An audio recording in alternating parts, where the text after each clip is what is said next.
எங்க அம்மா வந்து எனக்கு ஒரு லிங்க் அனுப்பியிருந்தாங்க. அனுப்பிட்டு கேஸ் ஸ்டவ் 395 ஒன்லி அப்படின்னு சொல்லியிருந்தாங்க. அந்த லிங்க் நான் ஓபன் பண்றேன். ஓபன் பண்ணோன்னு பார்த்தா அப்படியே பிளிப்கார்ட்டோட பேஜ வந்து மொபைல்ல ஓபன் பண்ண மாதிரி இருக்குது. பேஜ்ல என்னெல்லாம் காட்டுது அப்படின்னா டீல்ஸ் ஆஃப் த டே அப்படின்னு சொல்லிட்டு சேல் இஸ் லைவ் அப்படின்னு இருக்கு. எல்லாமே பாத்தீங்கன்னா 100-400 ருபீஸ், அதாவது 380 390 அந்த ரேஞ்ச்லயே வந்து எல்லாமே இருக்குது. அது பேர் என்ன, ஷாப்பிங் கார்ட். அதை கிளிக் பண்ணா வேலை செய்ய மாட்டேங்குது. சர்ச் கிளிக் பண்றேன், எதுவும் ஆகல. தேர் இம்பர்சனேட்டிங் பிளிப்கார்ட்ல. சோ வெப்சைட் லேப்டாப்ல எடுத்து பார்க்கலாம் அப்படின்னு சொல்லி பார்த்தா sorry you have been blocked அப்படின்னு சொல்லிட்டு வருது. சோ சம்திங் ஃபிஷில obviously. Sale ends in 8 minutes 15 seconds வருது. பட் இது ரொம்ப நேரமா சேல்ல தான் இருக்குன்னா, கொஞ்ச நேரத்துக்கு முன்னாடி பார்த்தா அப்பயும் சேல்ல தான் இருக்குது. பை நவ் கொடுத்தா டீடைல்ஸ் எல்லாம் கேக்குது. சேவ் அட்ரஸ் கிளிக் பண்ணா தானா நெக்ஸ்ட் பேஜ் போகுது. நான் சேவ் அட்ரஸ்ல ஒண்ணுமே அடிக்கல. ஆர்டர் சம்மரி கண்டினியூ கொடுத்தா பேமெண்ட்டுக்கு வந்து நிக்கிறான். கூகுள் பே கிளிக் பண்ணி ஆர்டர் நான் கொடுக்குறேன்.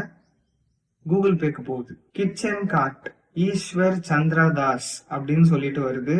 It has a UPI ID and 395 ருபீஸ்க்கு எனக்கு பில் போடுறான். Obviously I'm not gonna pay, but this is some sort of scam that is running. உங்களுக்கு தெரிஞ்சவங்களுக்கு ஷேர் பண்ணுங்க. பெரியவங்க கிச்சன் ஹோம் அப்ளையன்சஸ் எல்லாம் அவங்களுக்குன்னு டார்கெட் பண்ணி போடுறாங்க. ஏன்னா எங்க அம்மாட்ட யார் அனுப்புனாங்கன்னு சொல்லி கேட்டேன். எனக்கு சும்மா வந்துச்சு அப்படின்னு சொல்றாங்க. எல்லாம் கம்மியான ரேட்டு கிடைக்குது அப்படின்னு சொல்லிட்டு நம்பி இது பண்ணுவோம் இல்லையா. பிவேர், இந்த மாதிரி நிறைய விஷயங்கள் நடந்துட்டு தான் இருக்கு. கஷ்டப்பட்டு உழைச்சு சம்பாதிக்கிற காசு இந்த மாதிரி போயிட வேண்டாம். ஓகே, கேர்ஃபுல்லா இருங்க.